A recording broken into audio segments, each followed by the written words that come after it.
Hi collectors, it's me again, Bev, and as promised in the previous video, I'll be featuring a certain pattern. It's just a series.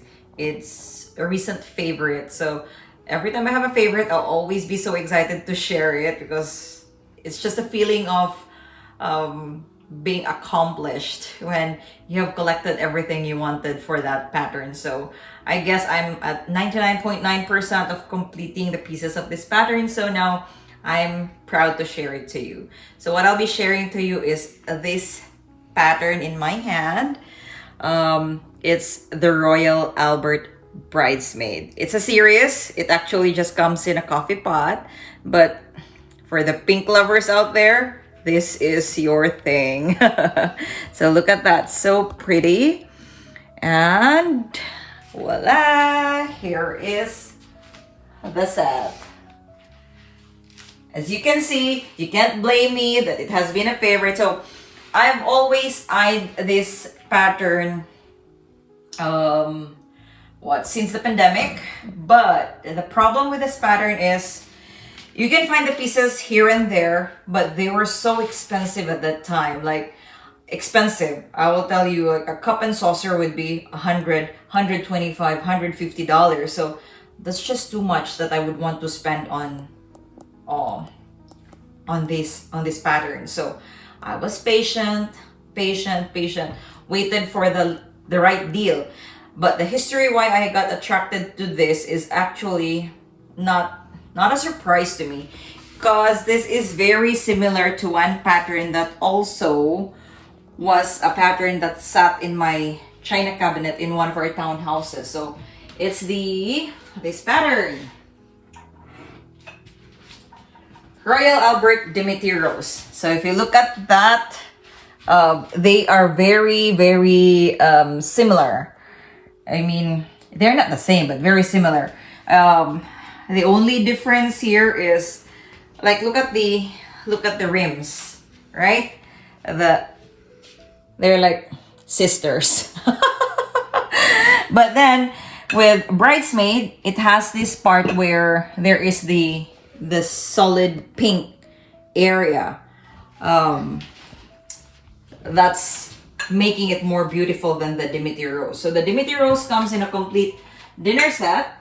But for Bridesmaid, it's just a tea and coffee set. So actually, the pot that it comes with is just the coffee pot. There's no teapot for this, but you'll never know. We might get surprised, because that's how it is with collecting. You'll just be surprised that there's this one thing you will see in the internet, and then you'll just be like, I want to get that. Where do I find that? And then you'll spend a lot of late nights looking for that online, and until the day that you'll say, okay, I give up. But with this one, it only comes in coffee pot, just with the regular creamer, open sugar. It comes with a regal tray,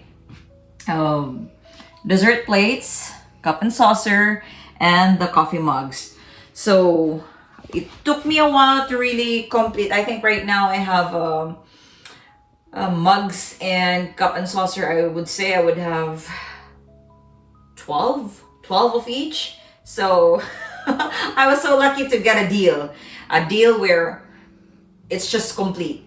The only thing missing, that's why I said it's 99.9, is the cake tray. It exists.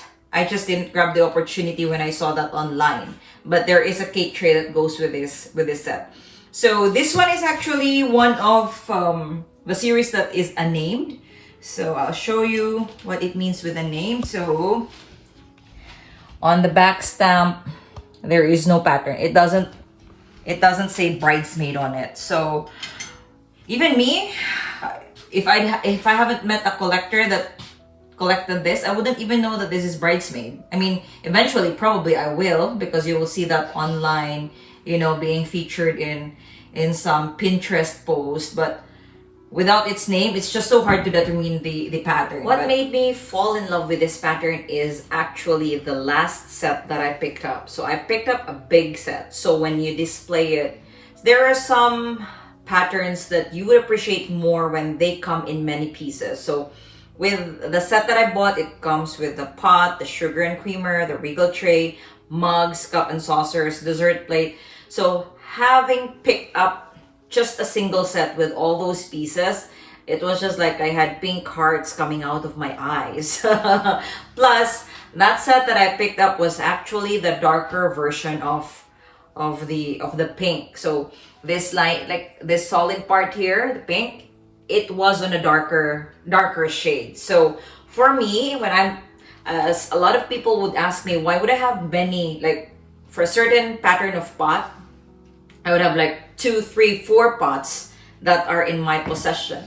The main reason for that is even if they are the same pattern, some of them could be lighter in shade, some of them could also be darker in shade. So there are just patterns that are more beautiful when they are dark, in the darker side, and there are also patterns that are more beautiful when they are in the lighter side. So for Bridesmaid, personally for me, I found it very attractive when the solid pink area was on the darker side. So when I saw that set, it was just like, ooh, there's a reason why I've always been attracted to that set, because when it's in the darker side of its shade, it's actually gorgeous.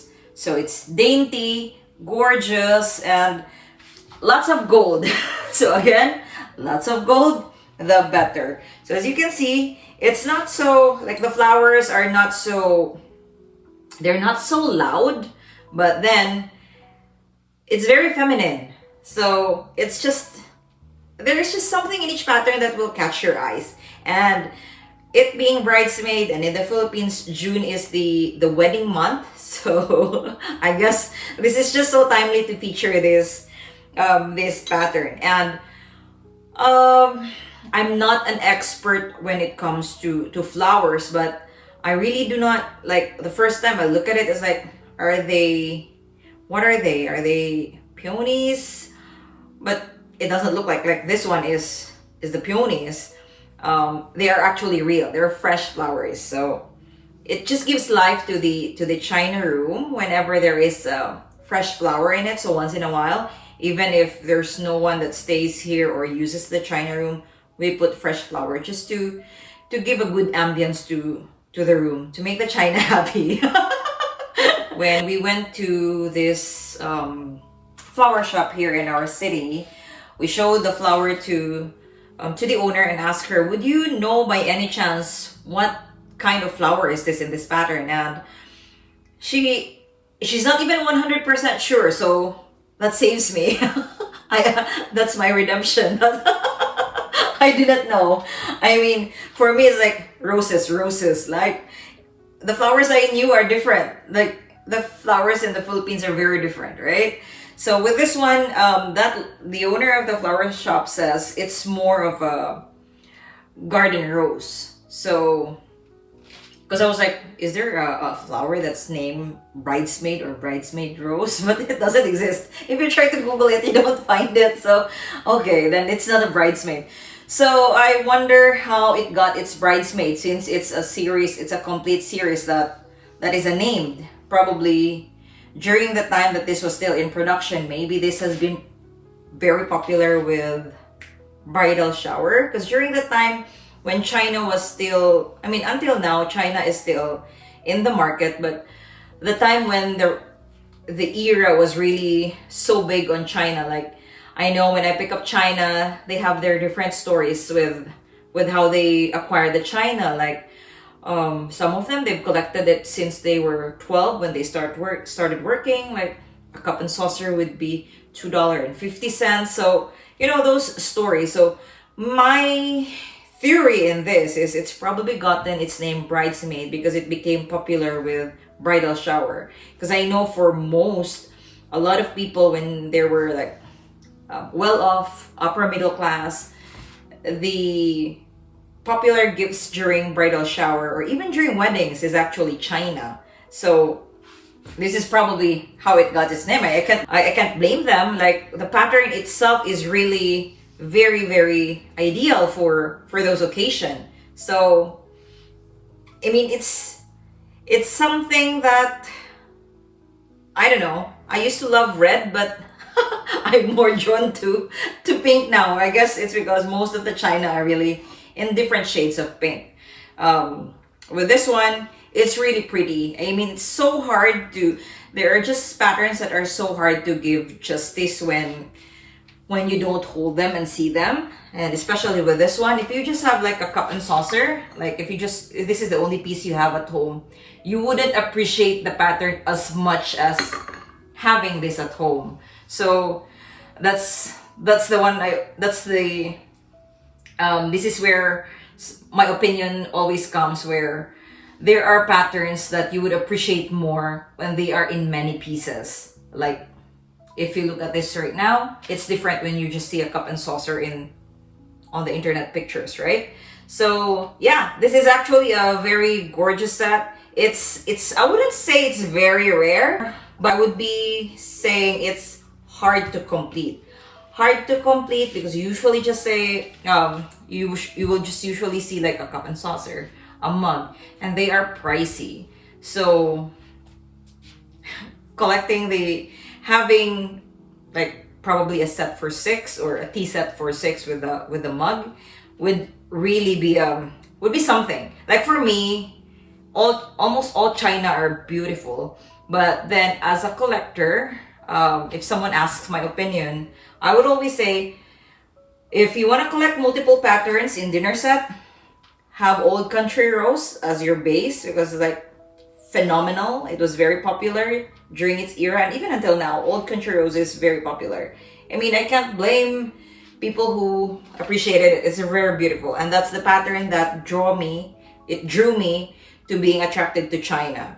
So for people who can afford and who are looking to make the most of their collection, I would always suggest to choose the rarer ones. I mean, rare doesn't always mean expensive, because there are really patterns that are expensive. Like Senorita is always expensive no matter where you go. It's like the holy grail of Royal Albert. There are patterns that are also very beautiful. They're already antique, like the needlepoint. Those ones are also equally beautiful, but they are underrated. But if I were to collect like a dinner set, I would also want the needlepoint pattern, just because it's hard to find, it's rare. So I'm at the stage of my collecting where the rarer the thing is, or the piece is, it's more satisfying when you acquire it. So I don't know. So sometimes it just gives color to your, like when your days are just so busy, when it's just the routine, work, going home, doing laundry, all those, the routine. It's so refreshing when there is something to look forward to, like, oh, there is this, I didn't know that this pattern actually has a coffee pot, so now I'll have to look for that coffee pot. And then when you see it, the adrenaline rush in, and then it's like, oh my god, it's so expensive. So you'll have to find cheaper alternative. But sometimes when it's really something rare, I would bleed. I would sell some of my pieces there to be able to purchase that. So if only I have overflowing money, I would probably buy everything. But because you have to, again, prioritize what you can have. So this is one of the new addition to my to China cabinet. So it's occupied a certain shelf now, because it's a new favorite, and I guess a lot of my friends has pink as their favorite color. So I haven't shown this to them yet, but I'm sure their eyes are gonna be with pink hearts when they see this, because it's definitely a very gorgeous set. So that's our feature for today. So it is an unnamed pattern, but it is known as the Royal Albert Bridesmaid tea and coffee set. Only not sure though how it would look though if it has a teapot too, but it's just a coffee pot.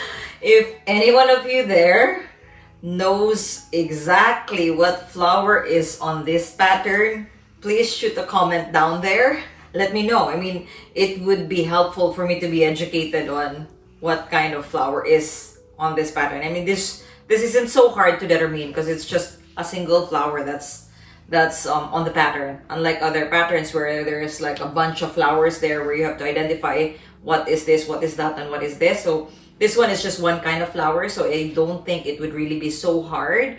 So please give us a comment if you really know what flower is this. So according to the owner of the flower shop, it's more of garden rose, and if we try to Google garden rose, it looks the same. So well, I guess right now I'm assuming this is garden rose, as what she said.